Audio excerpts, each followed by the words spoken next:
قال اللہ تبارک و تعالی فی القرآن المجید والفرقان الحمید یا ایہا الذین آمنوا لا تتخذوا آباءکم و اخوانکم اولیاء ان استحبوا الکفر علی الایمان ومن یتولہم منکم فاولئک هم الظالمون۔ سورۃ توبہ کی یہ آیت نمبر 23 ہے،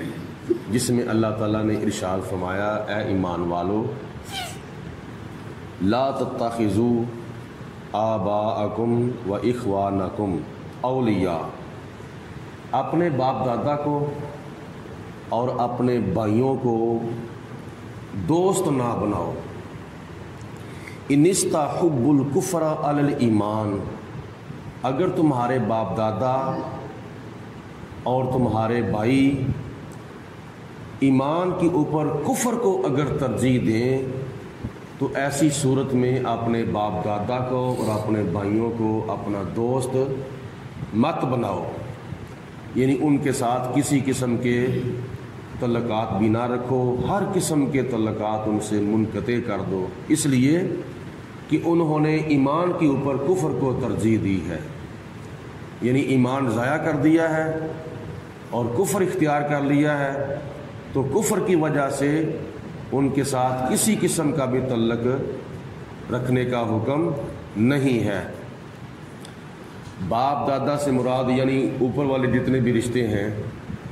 اور بھائیوں سے مراد سگے ہوں یا سوتیلے ہوں،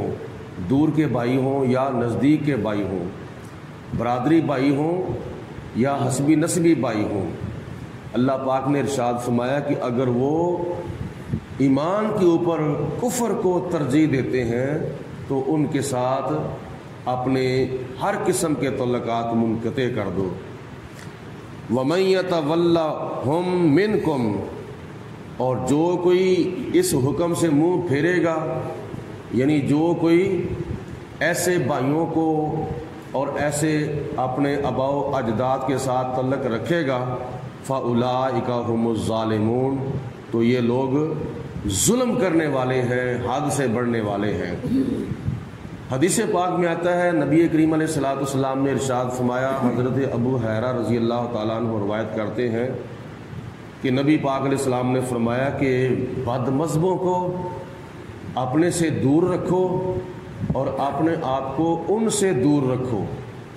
کہیں ایسا نہ ہو کہ وہ تمہیں گمراہ کر دیں یا تمہیں فتنے میں ڈال دیں، تو یا وہ گمراہ کر دیں گے یا وہ فتنے میں ڈال دیں گے، اس لیے ان کی گمراہی سے بچنے کے لیے اور ان کے فتنے سے بچنے کے لیے نبی پاک علیہ السلام نے فرمایا کہ اپنے آپ کو ان سے دور رکھو اور ان کو اپنے آپ سے دور رکھو۔ اللہ پاک نے ارشاد فرمایا، قل، اے میرے پیارے حبیب علیہ السلام ارشاد فرما دیں، ان کان آباؤکم، اور تمہارے آباء و اجداد، و ابناؤکم، اور تمہارے بیٹے، و اخوانکم، اور تمہارے بھائی،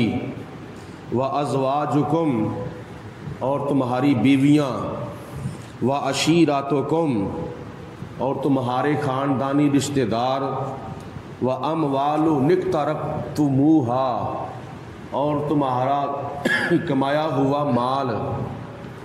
و تجارت تخشون کسادہا، اور تمہاری وہ تجارت جس کے ضائع ہونے کا تمہیں خطرہ ہے، و مساکن ترضونہا، اور وہ تمہارے پسندیدہ مکانات، احب الیکم من اللہ و رسولہ، اگر یہ سارے تمہیں اللہ سے زیادہ محبوب ہیں اور اللہ کے رسول علیہ السلام سے زیادہ محبوب ہیں، و جہاد فی سبیلہ، اور تیسرے نمبر پر اللہ تعالیٰ کی راہ میں جہاد کرنے سے بھی زیادہ یہ تمہیں عزیز ہیں جن کا ذکر پیچھے گزر گیا ہے، فتربصوا حتی یاتی اللہ بامرہ، تو پھر تم انتظار کرو اللہ تعالیٰ کے کسی حکم کا، واللہ لا یہدی القوم الفاسقین، اور اللہ تعالیٰ فاسقوں کو، نافرمانوں کو ہدایت نہیں دیتا۔ اس آیت مبارکہ میں اللہ پاک کی ذات بابرکات نے پہلے نمبر پر فرمایا آباؤکم، تمہارے باپ، و ابناؤکم، اور تمہارے بیٹے دوسرے نمبر پر، اور تیسرے نمبر پر و اخوانکم، اور تمہارے بھائی، اور چوتھے نمبر پر و ازواجکم، تمہاری بیویاں، پانچویں نمبر پر و عشیرتکم، تمہارے خاندانی رشتہ دار، اور 1 2 3 4 5 آگے چھٹے نمبر پر فرمایا و اموال اقترفتموہا، اور تمہارا کمایا ہوا مال،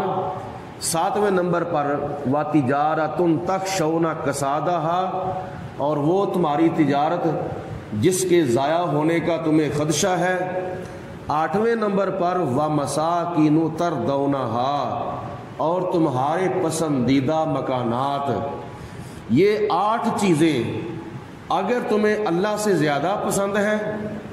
اللہ کے رسول علیہ السلام سے زیادہ پسند ہیں، اللہ کی راہ میں جہاد کرنے سے زیادہ پسند ہیں، تو پھر تم آنے والے وقت میں اللہ تعالیٰ کے کسی حکم کا انتظار کرو۔ اللہ پاک تمہارا کوئی بھی فیصلہ کر سکتا ہے، یعنی اپنا عذاب بھیجنے کی شکل میں، اپنا قہر بھیجنے کی شکل میں، اور اپنا جلال، اپنا غصہ اور اپنا غضب بھیجنے کی شکل میں تمہارا خدا تعالیٰ فیصلہ کر سکتا ہے۔ فَتَرَبَّصُوا حَتَّى يَأْتِيَ اللَّهُ بِأَمْرِهِ، تو پھر تم انتظار کرو اللہ تعالیٰ کی ذات بابرکات کے حکم کا۔ مطلب یہ ہے کہ ان لوگوں سے پیار ہونا چاہیے کسی حد تک، والدین کے ساتھ بھی پیار ہونا چاہیے، اپنے بیٹوں یعنی اپنی اولاد کے ساتھ بھی پیار ہونا چاہیے، اپنے بھائیوں کے ساتھ بھی پیار ہونا چاہیے، اپنی بیویوں کے ساتھ بھی پیار ہونا چاہیے، اپنے خاندانی رشتہ داروں کے ساتھ بھی، اور کمایا ہوا جو مال ہے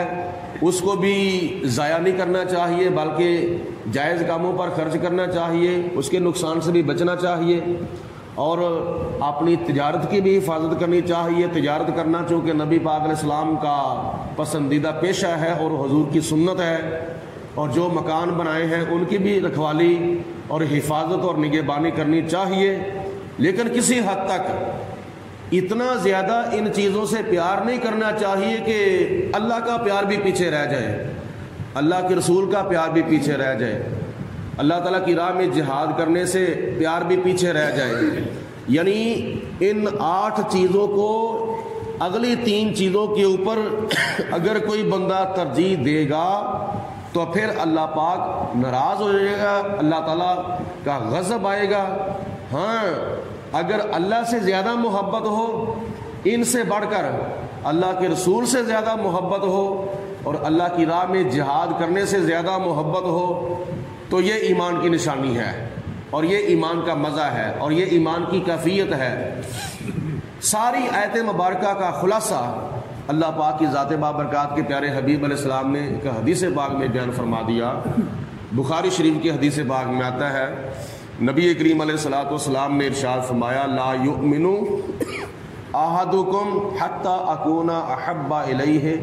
من والدہ وولدہ والناس اجمعین، اتنی دیر تک تم میں سے کوئی کامل مومن، مکمل مومن نہیں ہو سکتا جتنی دیر تک اپنے بیوی بچوں سے بڑھ کر، اپنے والدین سے بڑھ کر، تمام رشتہ داروں سے بڑھ کر مجھ سے زیادہ محبت نہ کرے گا۔ اگر مجھ سے محبت کم کرے، اپنے رشتہ داروں سے زیادہ محبت کرے، تو یہ اس کا ایمان مکمل نہیں ہے۔ ایمان بندے کا مکمل تب ہوگا جب اپنے رشتہ داروں، والدین، بیوی بچوں، بہن بھائیوں تمام سے محبت کرے، پیار کرے، ان کے حقوق ادا کرے، ان کا احساس کرے، لیکن ان سب سے بڑھ کر اللہ کے ساتھ محبت کرے گا، اللہ کے رسول کے ساتھ محبت کرے گا، اور جہاد فی سبیل اللہ کے ساتھ محبت کرے گا، تو پھر اس کا ایمان مکمل ہوگا۔ حضور علیہ السلام نے فرمایا سب سے بڑھ کر، آپ حتیٰ کہ اپنے والدین سے بھی بڑھ کر، جتنی دیر تک تم مجھ سے محبت نہیں کرو گے اتنی دیر تک تمہارا ایمان مکمل نہیں ہو سکتا۔ محمد کی محبت دین حق کی شرط اول ہے، ذرا بر بھی ہو خامی اس میں عام ایمان نامکمل ہے۔ آخر پہ ایک حدیث پاک سن لیں، حضور علیہ الصلوۃ والسلام نے ایک مرتبہ حضرت عمر فاروق رضی اللہ تعالیٰ عنہ سے ارشاد فرمایا کہ اے عمر، آپ کو مجھ سے کتنی کو محبت ہے؟ تو جناب فاروق اعظم نے عرض کی یا رسول اللہ، مجھے آپ سے میرے والدین سے زیادہ محبت ہے، میرے بیوی بچوں سے زیادہ محبت ہے، میرے رشتہ داروں سے زیادہ محبت ہے، لیکن میں اپنی جان سے زیادہ آپ سے محبت نہیں کرتا۔ آپ نے فرمایا کہ عمر، ابھی آپ کا ایمان مکمل نہیں ہوا۔ پھر جناب فاروق اعظم نے عرض کی یا رسول اللہ، مجھے آپ سے محبت ہے کتنی؟ اپنے والدین سے بھی بڑھ کر، اپنے بیوی بچوں سے بھی بڑھ کر، اپنے بہن بھائیوں سے بھی بڑھ کر، حتیٰ کہ مجھے میری جان سے بھی زیادہ آپ سے محبت ہے۔ تو نبی پاک علیہ السلام نے فرمایا عمر، اب تمہارا ایمان مکمل ہو چکا ہے۔ پھر حضور علیہ السلام کی بارگاہ میں کسی صحابی نے عرض کی یا رسول اللہ، قیامت کب آنی ہے؟ تو نبی پاک علیہ السلام نے فرمایا کہ آپ نے قیامت کے لیے کیا تیاری کی ہے؟ ایک تو یہ مسئلہ معلوم ہوا کہ صحابہ اکرام کے دل میں یہ خیال رہتا تھا کہ قیامت کب آئے گی، قیامت کب آئے گی، قیامت کب آئے گی۔ حضور کی بارگاہ میں عرض کی تو آپ نے فرمایا تو نے قیامت کے بارے میں پوچھا تو ہے کہ قیامت کب آئے گی، کوئی تیاری بھی کی ہے قیامت کے لیے؟ کیا تو نے تیار کیا ہے؟ عرض کی یا رسول اللہ، میں نے کوئی اتنی تیاری تو نہیں کی، لیکن میں آپ سے محبت کرتا ہوں، آپ سے پیار کرتا ہوں۔ تو حضور علیہ السلام نے فرمایا پھر تجھے گھبرانے کی ضرورت نہیں ہے، دنیا کے اندر بندہ جس کے ساتھ محبت کرتا ہے، قیامت کے دن وہ محشر کے میدان میں اسی کے ساتھ ہی اٹھایا جائے گا۔ یہ خوش نصیبی ہے ان لوگوں کی جو اللہ کے پیاروں سے پیار کرتے ہیں۔ تو اللہ کے پیاروں سے پیار کرنے کا نتیجہ کیا نکلے گا؟ قیامت کے دن بندہ اسی اللہ کے پیارے کے ساتھ ہوگا محشر کے میدان میں۔ اللہ پاک کی ذات بابرکات ہم سب کو نبی پاک علیہ السلام کے ساتھ زیادہ سے زیادہ محبت اور الفت، عقیدت اور پیار کرنے کی توفیق